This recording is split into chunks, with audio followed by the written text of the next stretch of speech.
Welcome students. আজি আমি কৰিম সমতুল্য ভগ্নাংশ।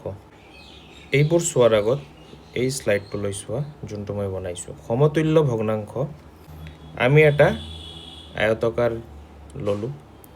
আয়তকাৰত লৈ আমি এইটো দুই ভাগ কৰিছোঁ। ধৰা এইটো এটা ভাগ, এইটো এটা ভাগ, আৰু এইটোত আমি কি এই কালিটো আমি সম্পূৰ্ণ কৰিম আৰু এই লাইনবোৰ টানি দিছোঁ। চোৱা, এতিয়া আমি যে এই আধাটো আছে, এই সম্পূৰ্ণ লাইনটো আমি আধা আধাকৈ ভাগ কৰিলোঁ। এই সম্পূৰ্ণ বাকচটো আমি কি চাৰিটা ভাগ কৰিলোঁ আৰু এইটো কি ছয়টা ভাগ কৰিছোঁ। 1 2 3 4 5 6। এতিয়া চোৱা, এইখিনি এই গোটেই আয়তাকৃতি যে আছে তাৰ আমি কি আধাটো আমি কাভাৰ কৰিছোঁ।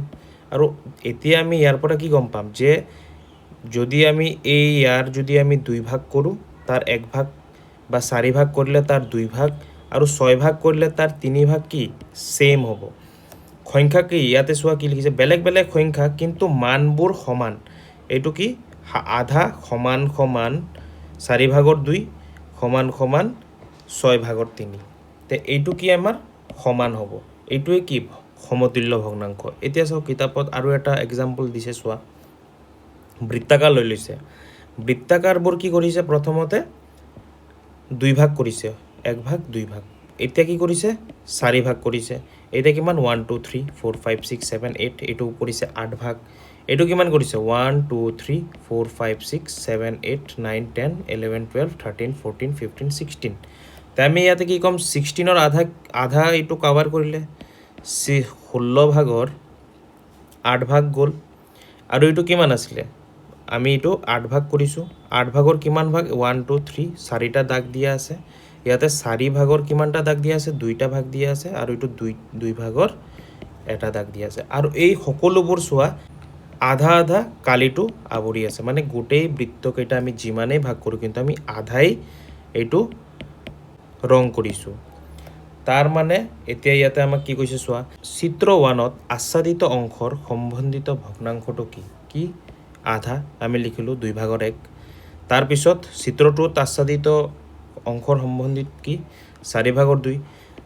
3 নম্বৰ চিত্ৰত কি 8 ভাগৰ 4, আৰু 4 নম্বৰত কি 16 ভাগৰ 8। আৰু কি সুধিছে চোৱা, 2 ভাগৰ 1 4 ভাগৰ 2 8 ভাগৰ 4 16 ভাগৰ 8 ভগ্নাংশ কেইটাৰ মান সমান হয়নে? আমি কি ক'ব পাৰোঁ, হয়। কাৰণ কি চোৱা, সকলোবোৰ বৃত্ত কি আধা আধা আধা আধা কাভাৰ কৰিছে। সেইটোৱে কি সমতুল্য ভগ্নাংশ। এতিয়া আমাক ডেফিনেশ্যনটো কি দিছে চোৱা, একক ভগ্নাংশবোৰ বেলেগ বেলেগ কিন্তু প্ৰত্যেকেই সমান অংশক বুজাইছে বা প্ৰত্যেকৰে মানবোৰ সমান, এনেকুৱা ভগ্নাংশক আমি কি সমতুল্য ভগ্নাংশ বুলি কওঁ। এতিয়া আমাক দিছে কৰি চাবলৈ, কি দিছে, এটা দিছে আধা কি বৃত্তৰ সহায়ত উপস্থাপন কৰিব কৈছে। প্ৰথমতে আমাৰ কিমান আছে, এটা বৃত্ত, আকৌ দুই ভাগ কৰিম, দুই ভাগ কৰিলোঁ। এইটোকে কি আমি এটা ভাগ ল'লে কি হ'ব 2 ভাগৰ 1। তাৰপিছত আছে 6 ভাগৰ 3, আকৌ এটা বৃত্ত অংকন কৰিবা, 6 ভাগ কৰিবা, কিমান 4 ভাগ হ'ল। আৰু এটা দিলে 1 2 3 4 5 6, 6টা ভাগৰ কিমান তিনিটা এনেকৈ দাগ দি দিয়া। তে কিমান হ'ব এইটো 6 ভাগৰ 3। তাৰপিছত দিছে 12 ভাগৰ 6। ঠিক তেনেদৰে আকৌ এটা বৃত্ত অংকন কৰি 4টা, এতিয়া হ'ব 6টা, এতিয়া হ'ব 8টা, আকৌ কৰিবা এনেকৈ 10টা, এনেকৈ 12টা কৰিবা। 12টাৰ ভিতৰত কিমান 6টা দাগ দিতে 12 ভাগৰ 6, তেনেকৈ অংকন কৰিব কৈছে। এতিয়া কৈছে কি এই যে ভগ্নাংশবোৰ সমান অংশক বুজাইছেনে? নিশ্চয় সমান অংশক বুজাইছে। কি কাৰণ কি চোৱা, এইটোৰো আধা লৈছোঁ, ইয়াৰো আধা শেষ, ইয়াৰো আধা শেষ, সমান বুজাইছে। আৰু এইবোৰ ভগ্নাংশ সমতুল্য নে? সমতুল্য মানে কি কৈছিলোঁ আমি, যে 1 ভাগৰ 2 এইটো সমান সমান আধা, এইটোও সমান সমান, মানে আমি কি ক'ব পাৰোঁ, সকলোবোৰ আধা বুলি আমি ক'ব পাৰোঁ। এইটোক যেতিয়া আমি নেক্সট এটা টপিক আছে যেতিয়া আমি পঢ়িম লঘিষ্ঠ আকাৰলৈ লৈ যোৱা, তেতিয়া আমি চোৱা ভাগ কৰি পেলাই আকৌ এইখিনি আমি আধা বনাই দিম। এতিয়া আমি এইটো নাচাওঁ, এতিয়া চাম সমতুল্য মানে কি বা কেনেকৈ। তোমালোকে খালি বুজি পালে হ'ল। এতিয়া তাৰপিছত কৈছে 6 ভাগৰ 2 12 ভাগৰ 4 আৰু 24 ভাগৰ 8 সমতুল্য হ'ব নে নাই। প্ৰথমে দিছে 6টা। প্ৰথমতে ধৰা এটা আমি এক্সাম্পল লওঁ, চকলেটৰ এক্সাম্পল লওঁ। ধৰা 6টা চকলেট আছে, 1 2 3 4 5 6। এতিয়া 6টাৰ ভিতৰত আমাৰ কি দুটা চকলেট দিব কৈছে।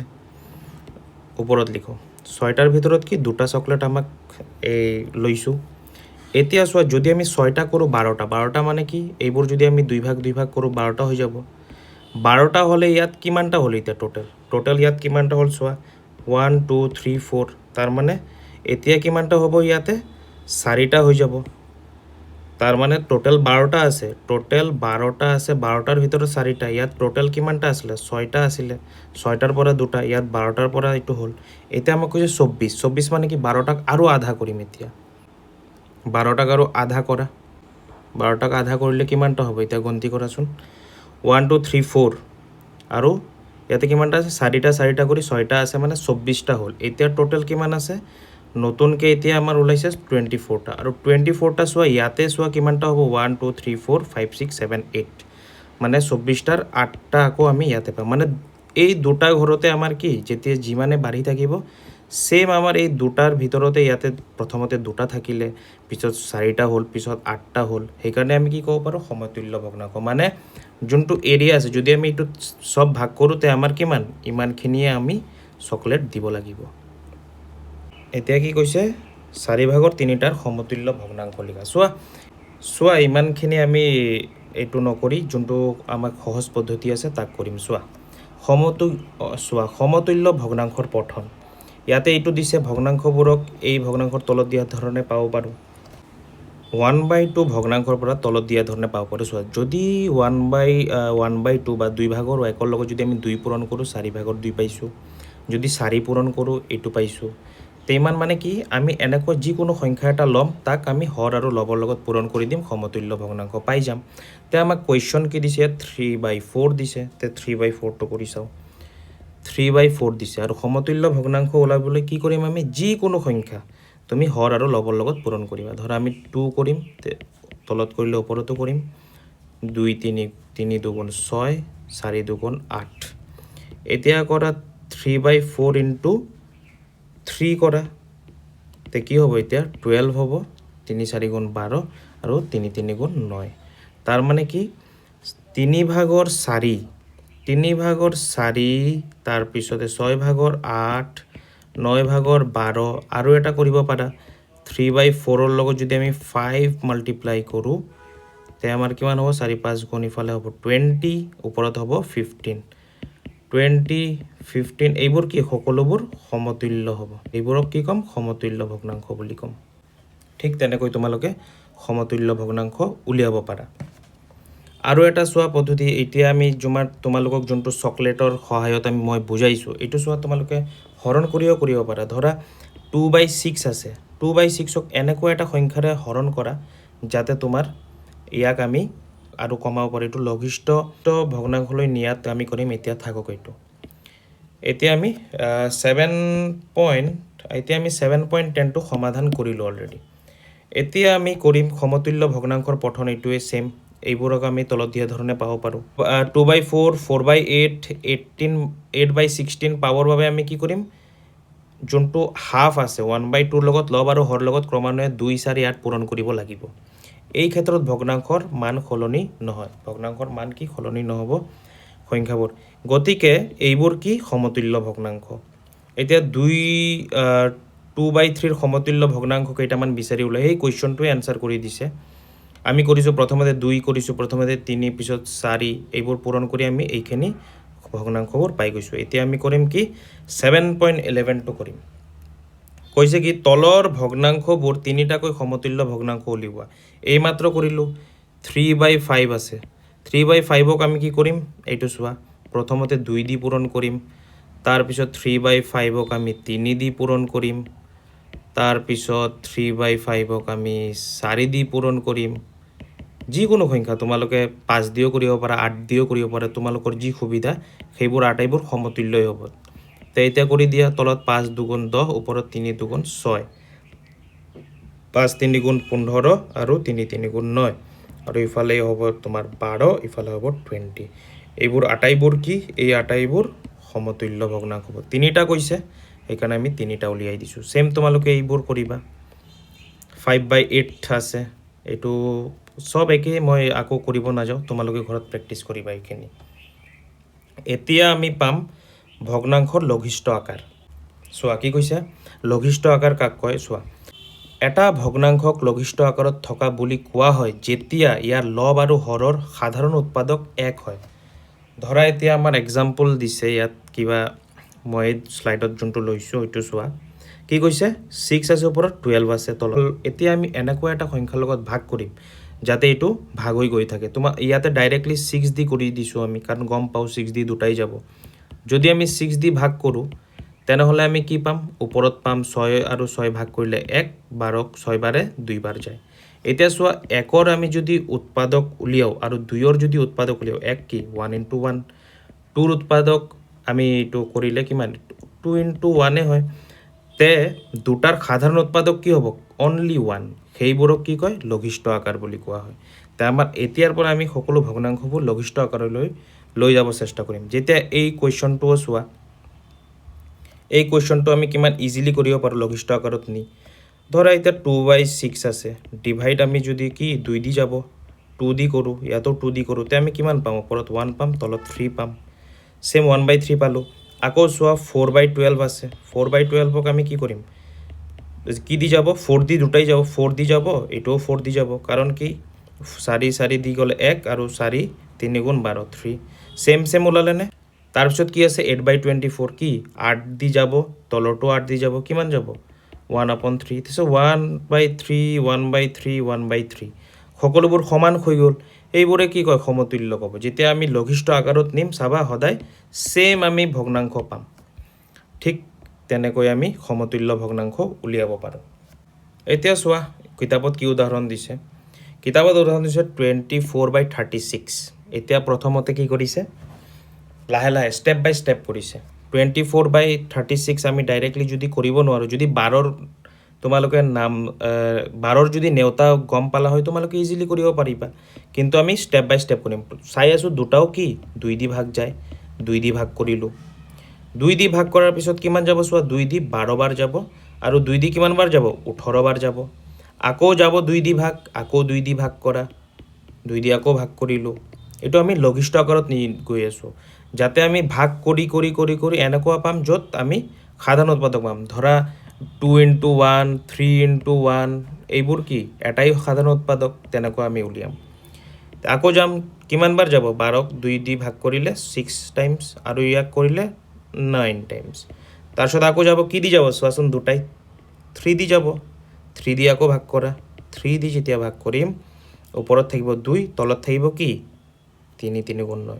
এতিয়া চোৱা 2টো আমি কেনেকৈ লিখিব পাৰোঁ 2 × 1 লিখিব পাৰোঁ 3টোও 3 × 1 লিখিব পাৰোঁ মানে 1টোৱে কি সাধাৰণ উৎপাদক আছে তাৰ কাৰণে আমি 2/3টো আমি কি লঘিষ্ঠ আকাৰ বুলি আমি ক'ব পাৰোঁ। তে কি কৈছা 24 আৰু 36 24/36ৰ লঘিষ্ঠ আকাৰ কি 2/3 এনেকৈ আমি উলিয়াই ল'ম। কি কৈছে আমি ইতিমধ্যে এইখিনি ভগ্নাংশ পালোঁ। এই ভগ্নাংশবোৰ সমতুল্য য'ত 1/2 লব আৰু হৰৰ সাধাৰণ উৎপাদক হৈছে 1। ঠিক আছে চোৱা এইটো ভাগ কৰিলে এইটোও যদি ভাগ কৰা কি হ'ব যদি 2 দি আমি ভাগ কৰোঁ তে আমি 1/2 পাম। এইটোও যদি আমি এনেকৈ 2 দি ভাগ কৰি কৰি যাওঁ তেনেহ'লে 1/2 পাম। ইয়াৰ পৰাও আমি ভাগ কৰি কৰি 1/2 পাম। সেইবোৰ কি শেষত আমি একে পাম সাধাৰণ উৎপাদক সেইবোৰ কি সমতুল্য ভগ্নাংশ আমি লৈ যাব পাৰোঁ তেনেকৈ। আৰু সমতুল্য ভগ্নাংশবোৰ চাবা শেষত সাধাৰণ উৎপাদক সিহঁতৰ কি থাকিব হৰ আৰু লবৰ 1 থাকিব। এতিয়া আমি কি কৰিম 7.12 প্ৰথমতে কি লঘিষ্ঠ আকাৰত প্ৰকাশ কৰা 45 চোৱা 45 আছে ইফালে আছে 60 চোৱা এইটো শেষত 5 আছে আমি যে আগতে কৰি আহিছোঁ বিভাজিতাৰ নিয়মবিলাক শেষত যদি 5 থাকে আৰু 0 থাকে মানে দুটা কি দি যাব 5 দি ভাগ যাব। তো 5 দি যদি ভাগ যায় 5 দি ভাগ কৰা 5 9 × 45 আৰু 5 কিমান গুণ 60 5 12 গুণ 60। এতিয়া চোৱা 9 আৰু 12 যায় নে কিবা দি যায় 3 দি যায় 3 ওপৰতো ভাগ কৰা 3 তলতো ভাগ কৰা দুইফালে ভাগ কৰিলে কিমান হ'ব 3 3 × 9 3 4 × 12 এইটো আমাৰ কি হ'ব লঘিষ্ঠ আকাৰ হ'ব কাৰণ 3 আৰু 4ৰ সাধাৰণ উৎপাদক আমি 1 পাম। এইটো হ'ল।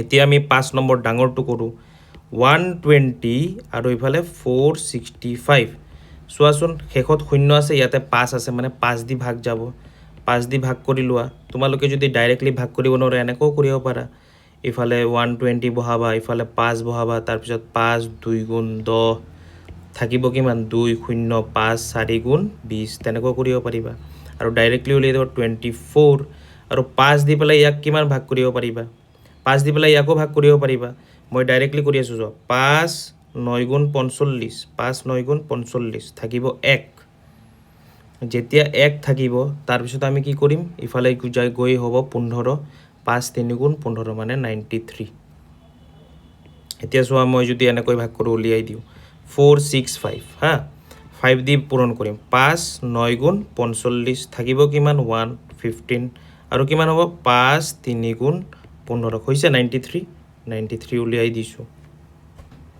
এতিয়া চাম 24 আৰু 93 কিবা এটা কমনৰে ভাগ যায় কি নাই এতিয়া আমি আৰু এটা শিকিছিলোঁ যদি আমি এনেকুৱা এটা সংখ্যা বিচাৰি পাওঁ যোনটো আমি 3 দি ভাগ যায় চোৱাচোন 3 দি ভাগ যাবনে নাই দুইটা 2 আৰু 4 যদি আমি যোগ কৰোঁ কিমান হ'ব 6 হ'ব 6 3 দি ভাগ যায় ঠিক আছে 3 দি ভাগ যায় এতিয়া 9 আৰু 3 যদি যোগ কৰি 9 10 11 12 12 তাৰ মানে 12 3 দি ভাগ যায় মানে গোটেই কেইটা সংখ্যা 3 দি ভাগ যাব এতিয়া কৰোচোন 3 দি যদি আমি এইটো 3 দি ভাগ যাব দুটা 3 দি ভাগ কৰা এতিয়া ওপৰত কিমান 8 দি ভাগ যাব 3 8 গুণ 24 আৰু আছে তলত 99 3 দি 3 3 গুণ 9 আৰু 3 1 গুণ 3 91ক আমি 3 দি ভাগ কৰিলে 31 পাম মানে 31 ইনটু 3 91 হ'ব তে আমি শেষত কি পাম 8/31 যোনটো আমাৰ কি লঘিষ্ঠ আকাৰ আৰু এই দুটাৰ সাধাৰণ উৎপাদক কি হ'ব একে হ'ব ঠিক বাকি তেনেকৈ তোমালোকে বাকিখিনি কৰিবা ঘৰত প্ৰেক্টিছ কৰিলে তোমালোকে